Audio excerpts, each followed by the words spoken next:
Hello, and welcome to the Millennial Nutritionist Podcast. I'm Isla Garcia, master's degree of nutrition science and registered dietitian, and I'm going to make weight loss realistic, sustainable, and uncomplicated for your busy lifestyle. On this podcast, me and my team of registered dietitians will decipher the latest nutrition research, dissect fad diets, and discuss social media trends for you so you can feel confident knowing what to eat to achieve your health goals. Research suggests that most weight loss programs aren't successful, but my experience has taught me that this is not because the participants aren't committed. It's because those diets are designed by non-nutrition professionals and center around severe restrictions. We are here to provide the facts about the science of weight loss so you can have the success you want and continue living your best life. Welcome back to the Millennial Nutritionist Podcast. My name is Isla, your CEO, founder, and host of the podcast.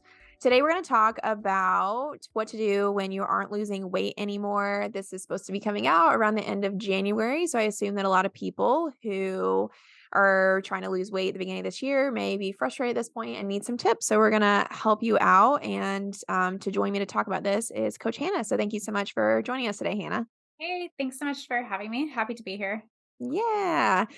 So we're gonna just kind of catch up with each other and then cover a couple of articles about some stuff that's been going on with Noom, which is actually like a good segue into what to do when you're not losing weight. Because sometimes we do get clients who have tried these other programs that are a little less invasive and don't have success. And then we'll kind of explain what we do when you have that problem. But how have you been? Any updates or anything like that? We're kind of talking in the new year. So how was Christmas? All the things. I'm glad to be back in routine. The whole, I think I speak for like everybody, like November through December is just crazy for most people.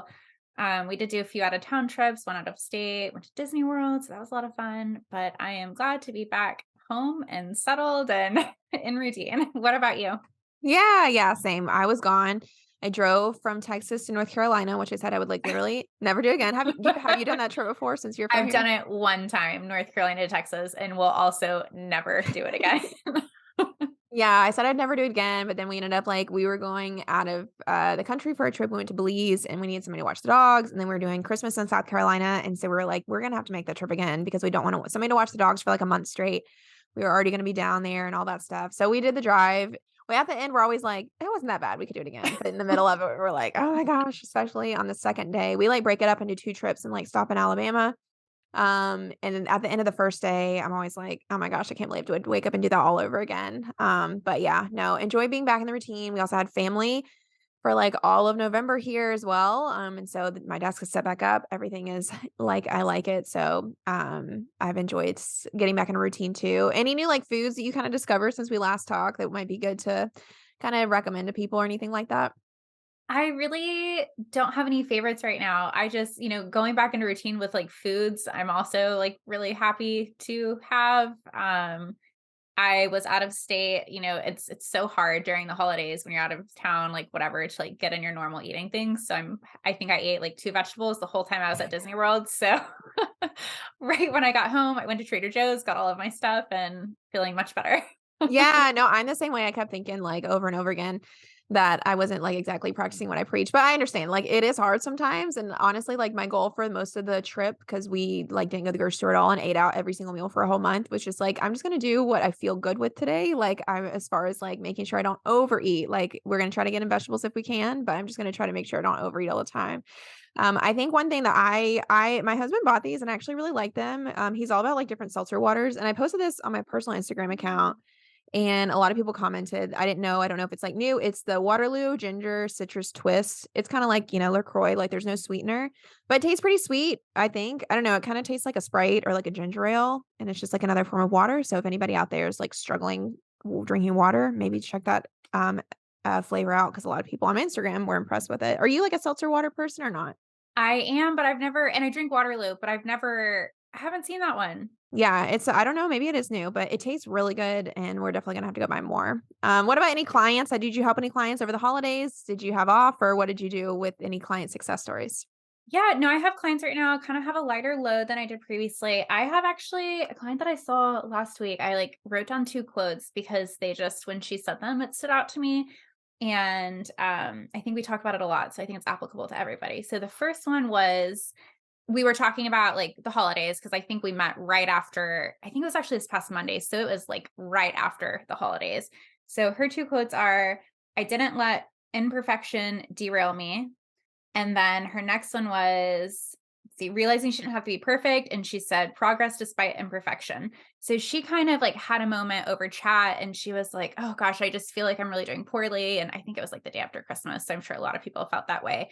And then a few days later, she was like, oh, I weighed myself and I'm actually like down 2 pounds. And so we talked about it. And she's like, yeah, I realized that like I can have progress without being at 110% all the time. And it's okay to just keep going at 75% instead of like realizing like, oh, maybe this meal I forgot a veggie and then now like I'm spiraling, and she had a lot of good like mental shifts.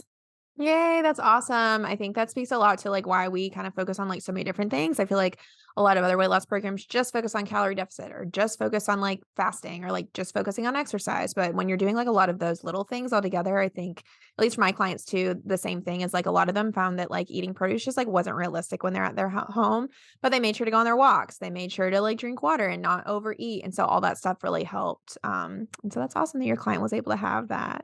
Yeah, very excited for her. All right, moving on to our articles this week. So I decided to just put these articles on that you keep sending me about new. I have gone um, down a rabbit hole oh, with reading about Noom. I don't know how it started, but here we are. yeah, you can even talk about the one that you kind of sent me today. But so there's two articles that we'll link in the show notes. But the first one is titled Noom lay. It's from TechCrunch and it's titled Noom lays off more employees amid CFO departure. And then the other one is from Insider titled Noom sells psychology driven weight loss. Some users expected therapy. And kind of, I feel like in a nutshell, what I feel like going on is with Noom is, I mean, I don't know. I guess they've been around for a while, and I don't know if things are just starting to catch up with them. From a dietitian standpoint, I've always thought it seemed a little sketchy. I don't know, just for like all the claims they make as far as like being a psychology based approach. And then when I started to get clients who said that like every single one of my clients who've been on Noom have said that they recommended a 1,200 calorie diet. And it makes sense. I don't know, people are complaining and then that's why they're doing the layoffs. Or I know that tech in general, the whole industry is going through a lot of layoffs. But in a nutshell, let's kind of just like discuss thoughts on Noom and like kind of what's been going on. What are your initial thoughts about all of it? I think I started reading about it also, like, I think on LinkedIn, like when a bunch of layoffs were happening, like in tech, and it started popping up on my LinkedIn. And then from there, I went down the rabbit hole. I think they've just kind of gotten too big too fast. Mhm. So I don't know if you remember, but when I did my internship rotation with you, I wrote an article about them and I was like, oh wow, this actually like seems like pretty legit. And I Mhm. think that was maybe like almost 2 years ago at this point. But then fast forward, like there's more stuff coming out, kind of like the articles we're talking about today. And it really seems that like it started as like kind of like a decent approach, but then it just got too big too quickly. And I think one of the articles mentioned something like, I don't know, over a dozen employer coaches like were interviewed and started saying that like, they'd been with the company a few years. It started like, one on one, like, pretty solid company. They were really enjoying it. And then as it grew, they became more like performance based, number driven. And I think maybe that's where we started seeing shifts. And it seems like it might be at the expense of the coaches and of the clients. No, I agree. I feel like that happens in a lot of Mhm. businesses in general. Like they get huge investments and then they are forced to grow so they can show returns on the investments. And then I think like the initial vision and value gets lost. And especially in something like a weight loss program, I think you can't really do that because you're dealing with people and dealing with their health. It did say, I think in the article, unless I'm making this up on a different article, that they're potentially doing the layoffs to transition into more of like a coach based approach, like a video coaching approach. What are your thoughts on that or how do you feel about that?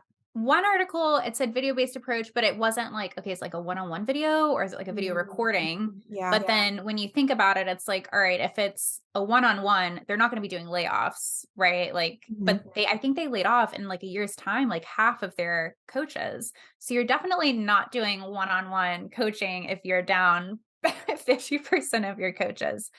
I don't know how it's going to shift. And it seems like different people are, having different speculations. But if you're laying off all your coaches, I can only assume you're just going to start populating videos for people to watch, and there's not going to be as much personalized interaction. And that seems it might end up being, like, even more problematic moving forward for them.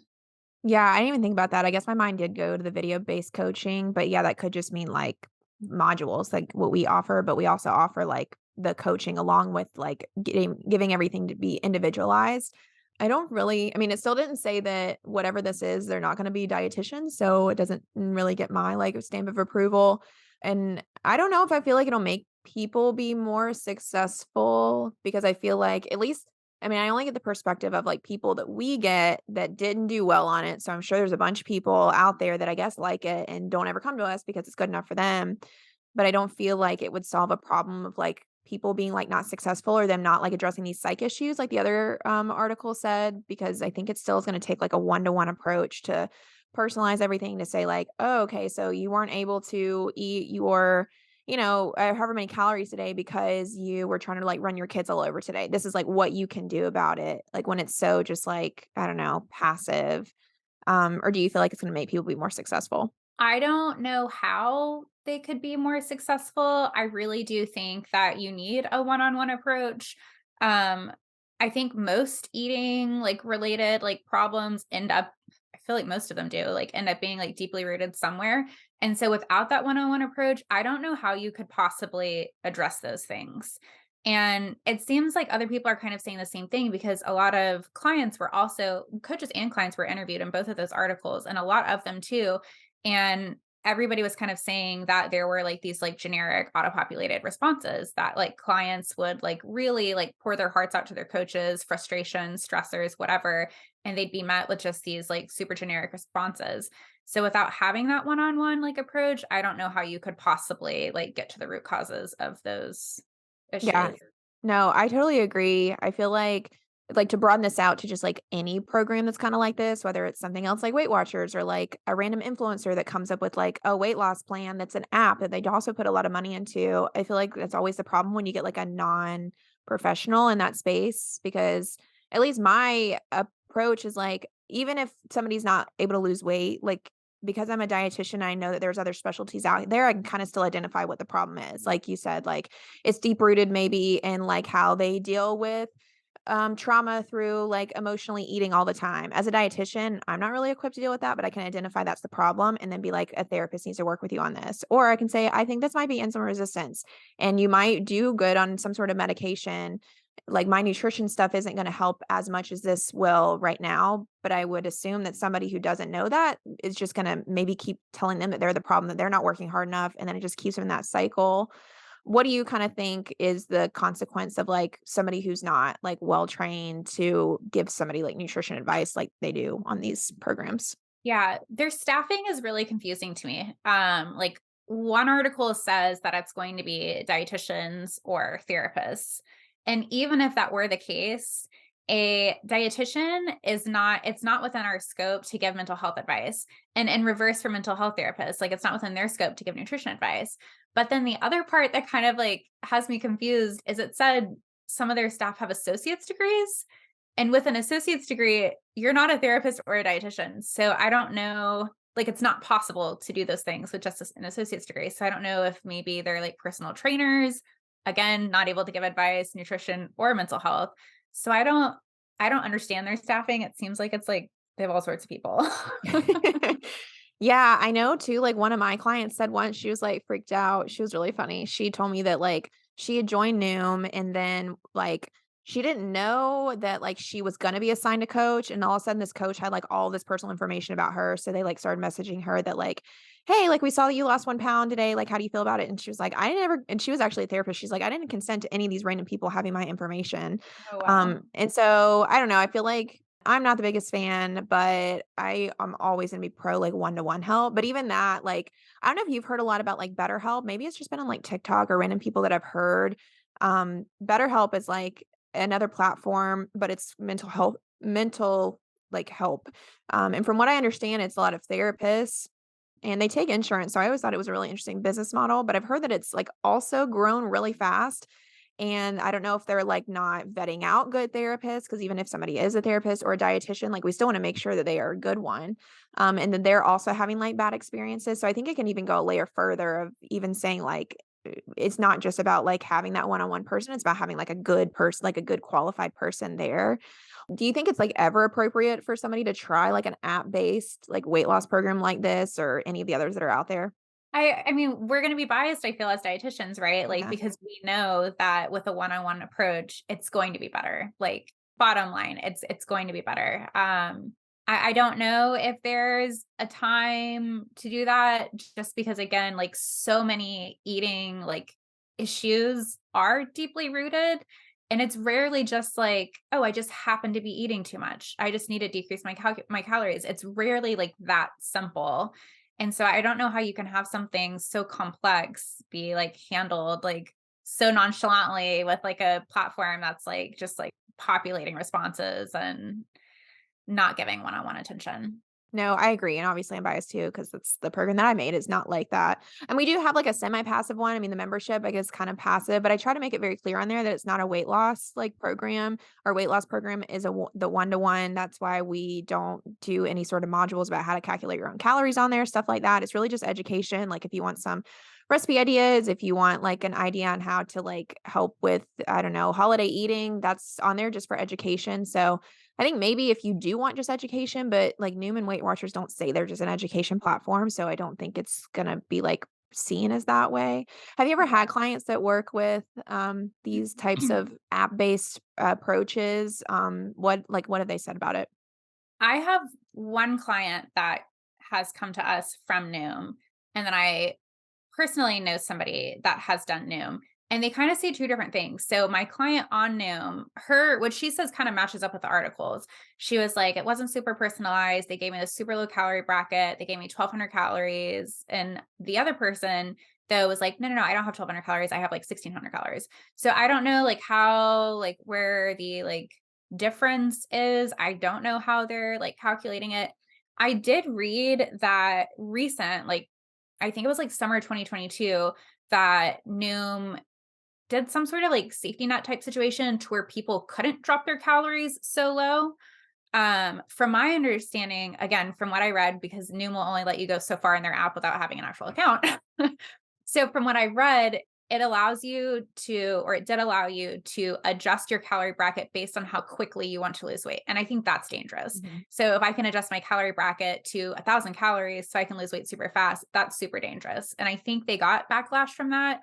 And then what I read after that was that this past summer, so summer 2022, is when they kind of like put a kind of like a cap on how low you can drop your calories, but it's still pretty low. I think it's still like 1,200 to 1,400 calories.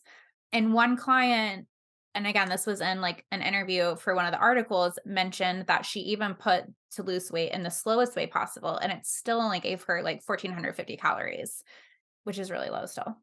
Yeah, no, I agree. I mean, there are like special circumstances, like just trying to give them the benefit of the doubt. Like, if I have a client who's like maybe a low body weight and then they also don't exercise at all, like their calories aren't going to be like that high. But I will like caveat, like if I have to give somebody like a low, like a very close to their like basal metabolic rate, like amount of calories, like I do tell them like I don't feel super comfortable giving you this for the long term. So we're going to have to work on increasing your calorie burn because your metabolism is going to decrease if we stay there.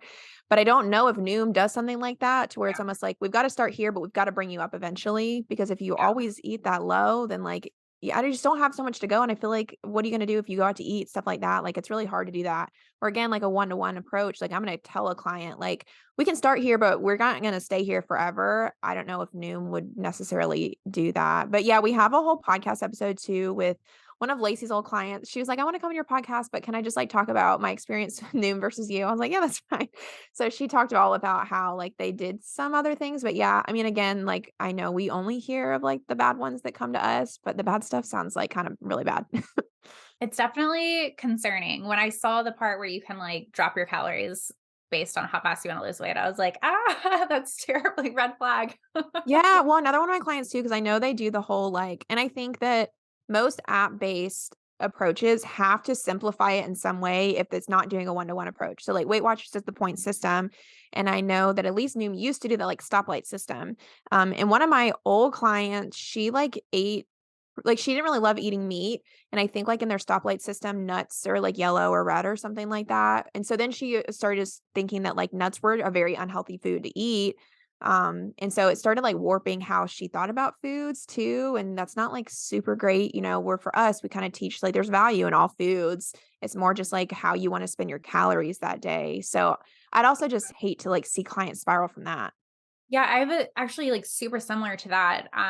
Somebody reached out to me and knew it was a protein powder.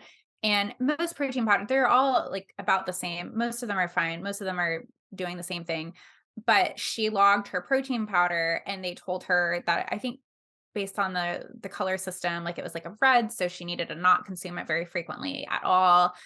Because they based it on like calorie density. So it's judging the 150 whatever calories for a very small amount of like weight because it's a protein powder. And so then she started thinking, oh, I can't actually, like, I can't eat this. And again, most protein powders are fine. I Most of my clients are consuming some sort of protein powder, as do myself, because it's the easy way to bridge a protein gap. So that was one of those things where I'm like, there's really, like, they shouldn't be telling people they can't have protein powder. Like, this makes no sense.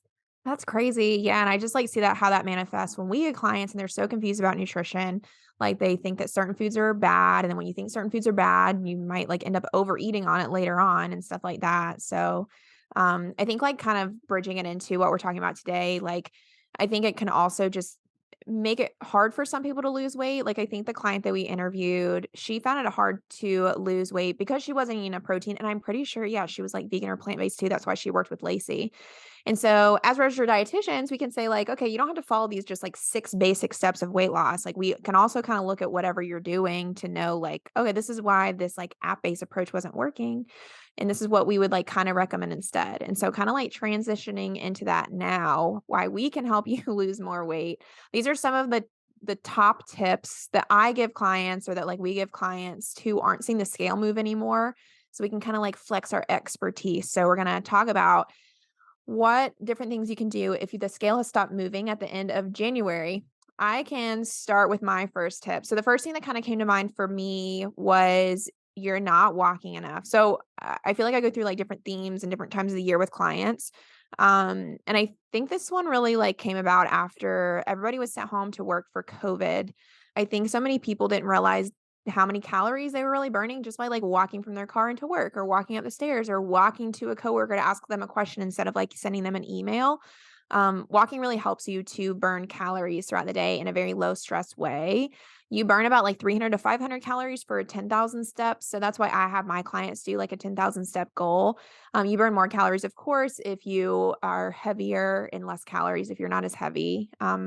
But just to get specific on it, I was trying to find some studies to back up what I was saying. And one meta analysis, so where they look through a ton of different research and kind of come up with like a conclusion, found that people who lose more than 10% of their body weight for a year walk 10,000 steps. So another reason we kind of want to focus on that. And then besides just like basic calorie burn, what I find that it also helps with like little things. Like it does for some people, or at least just like anecdotally for clients, helps with stress relief. And that helps with the emotional eating aspect. I've seen that personally in a lot of clients. It just helps to kind of get outside, be in nature, and then they're not emotionally eating as much.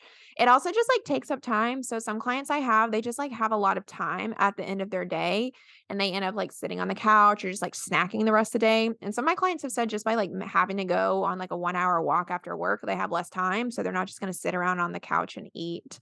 For example, one of my clients a while back, she moved from New York City to home during COVID. She was walking around like 20,000 steps a day because I think she was walking like over the Brooklyn Bridge into work in Manhattan every day or something like that. And then she was sent home to work in North Carolina and she was only walking around like 3,000 steps a day. Really, we just kinda had to work on getting her to walk a little bit more throughout the day because she forgot how much she was really walking and how much of a difference that made, and she ended up losing a lot of weight by the end of the program, and she had Hashimoto's. So for everybody who thinks they can't lose weight with hypothyroidism or Hashimoto's, really for her, the biggest thing was those steps. Do you find that, like, your people walk, or do you have to, like, try to help them, like, figure out how to exercise too? Yeah, no, I see like exactly what you were saying and that like post COVID, so many people like their jobs have like been permanently shifted to, working from home. I mean, I have friends who like live in DC who were used to like walking blocks and blocks to work, which I think is pretty common in like some of the bigger cities. And now, you're just walking to your office or you're walking to your kitchen table and like logging in. I don't even think they realize like how much they were moving their body. Mhm. So a lot of times it looks like, all right, what can we take a walk on a lunch break? What about an evening walk with our spouse or a morning walk with our dog? Just something to like get your body moving. And honestly, you feel better like mentally when you're outside getting some sunlight rather than, being holed up in your house by yourself all day for sure. Yeah, I agree. Do you feel like you're tired of trying every new diet out there whenever you're ready to lose weight, but you never really find long-term success because it's either too restrictive or just not conducive to your lifestyle? Well, then let me tell you about our 3-month lifestyle reset program. This is an individualized weight loss approach where you'll be going through our proven 6-step method and you'll be led by a registered dietitian. By becoming a client of the program, you'll be able to learn how to control your weight, increase your energy and confidence, and also improve your overall well-being. Not to be dramatic, but a lot of clients tell us that they actually change their lives by going through the program and finally find a sustainable weight loss solution when they actually haven't found that with any other program. If you are interested in becoming a client, sign up for a discovery call on our website, themillennialnutritionist.com, with me, Isla Garcia, and I'll help match you with one of our registered dietitian coaches based off of your challenges and their nutrition expertise. If you're ready to find a sustainable weight loss solution in a non-judgmental and encouraging environment, I hope you'll connect with us soon.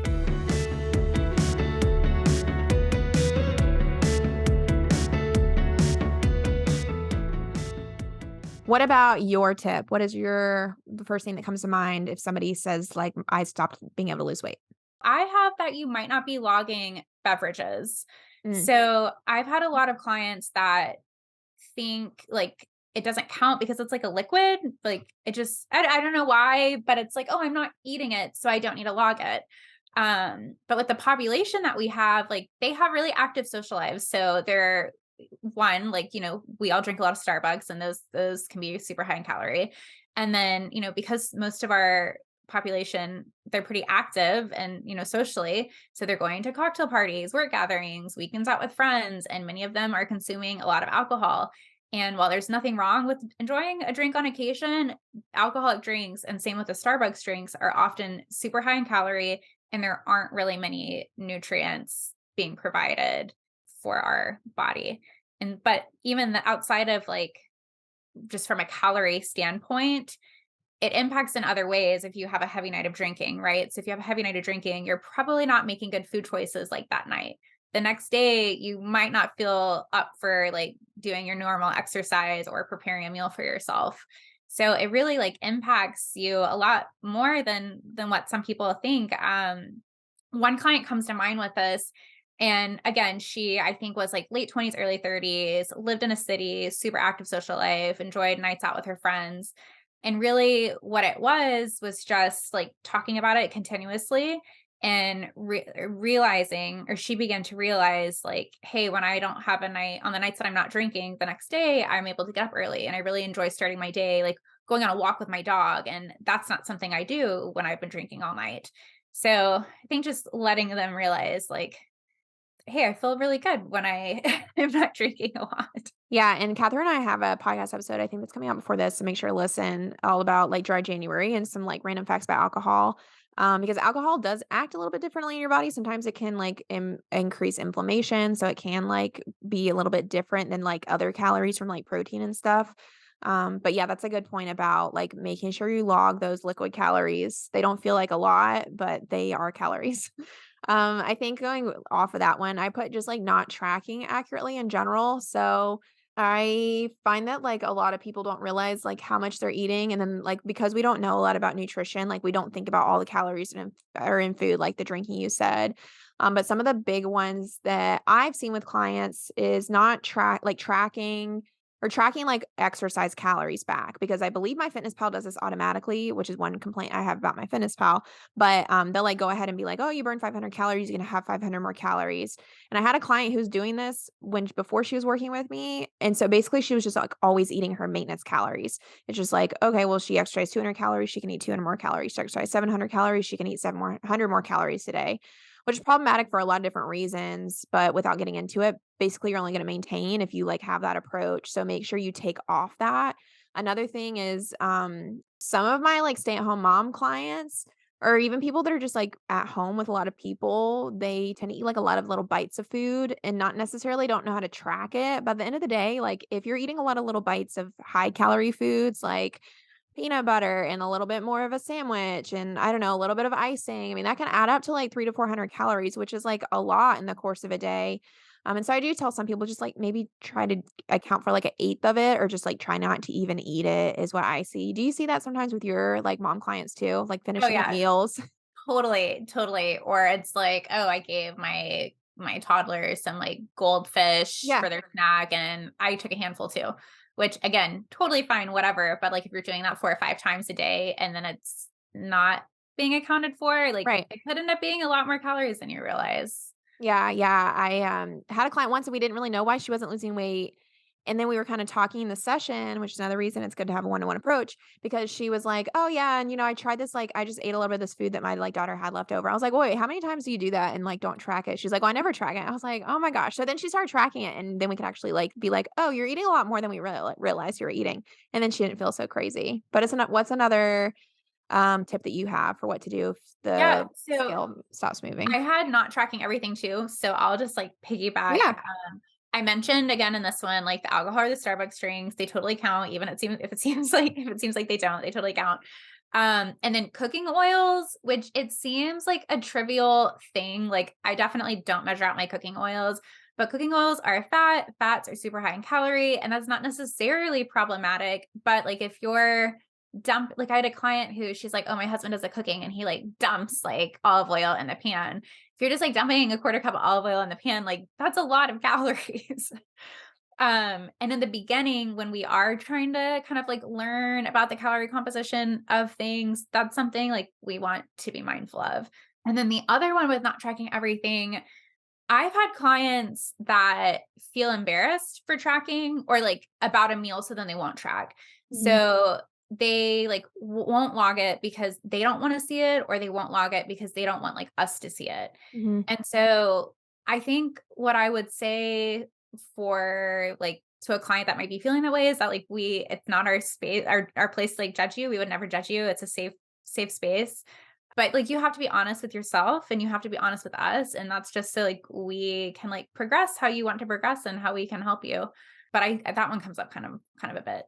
Yeah, that one comes up a lot too. I feel like as soon as clients do it like the first time they get over it, like if I have a client that does that, they won't like track for a while or like this every weekend. They're like, well, I just know I ate too much and I didn't want to even look at it. But once they do it the first time, I tell clients like either two things are going to happen. First, one thing is like you didn't eat as much as you thought, and then we can just immediately get over it.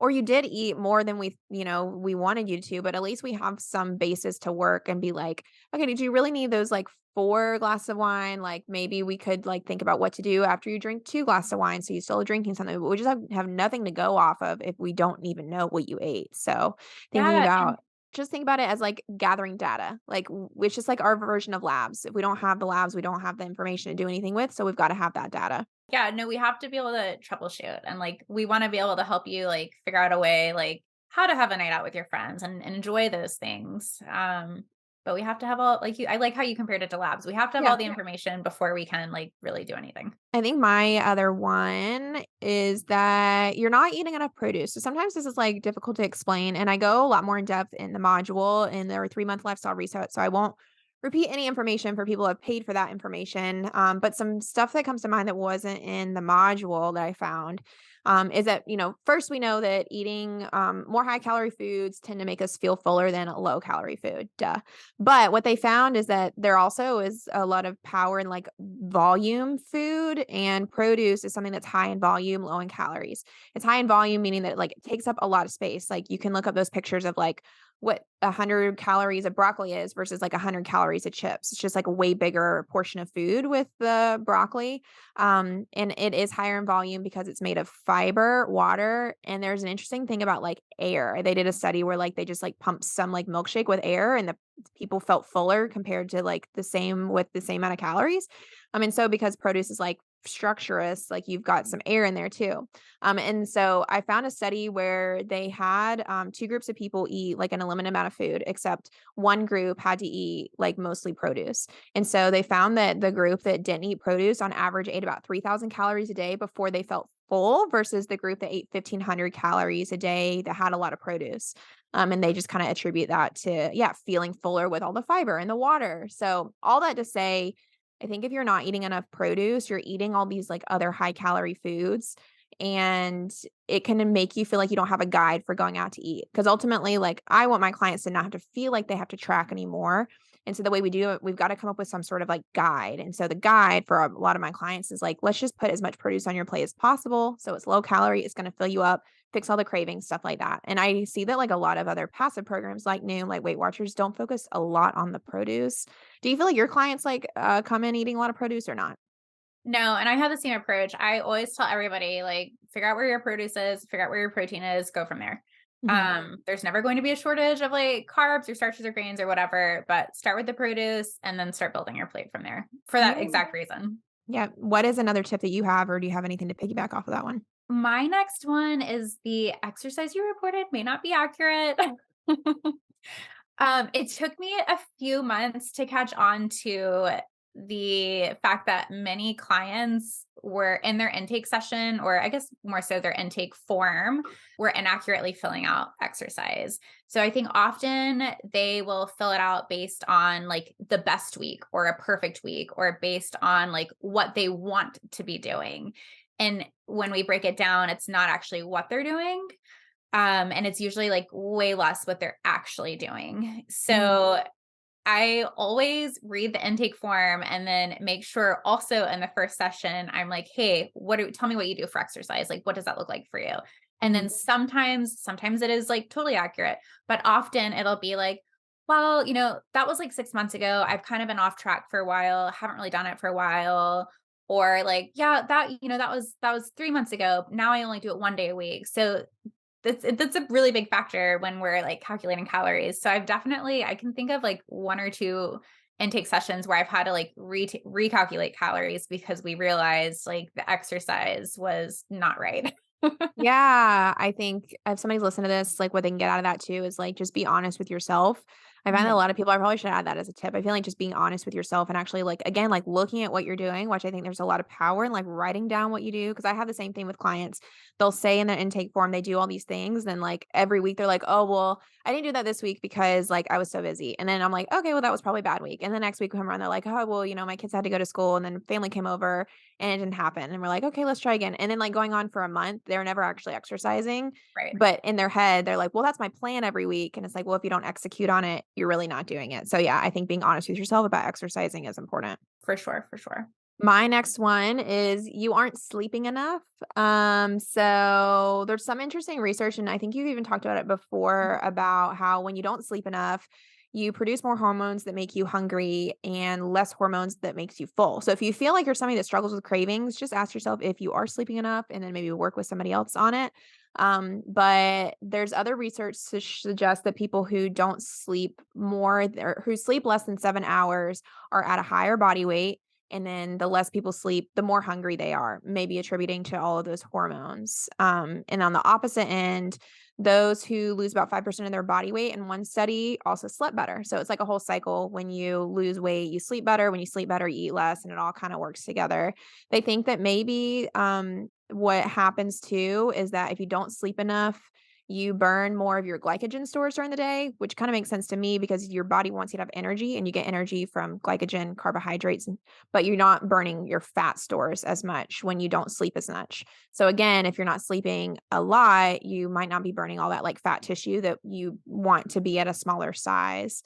It also just helps to have more energy. I find that with clients, like the more that they sleep or if they have a good sleep routine, they have more energy to cook, to chop vegetables, to go to the gym. So I think there's so many different reasons why we need to sleep for weight loss, and those are just kind of some of them. Do you have any other tips, or were those all of your tips? So the last tip that I have is we can go off of each other because it's the same as yours with you're not giving it enough time. And I think that is like the biggest and number one like thing that I see. I've had so many clients where we'll set a goal and after like 1.5 weeks, they're like, nothing's happening. I don't know what to do. It's not working. And it's like, okay, it's only been 1.5 weeks. We have to give it more time. And it's totally not their fault they think that way because with, diet culture, social media, whatever, it, people are believing that, we should have like these drastic results like instantaneously.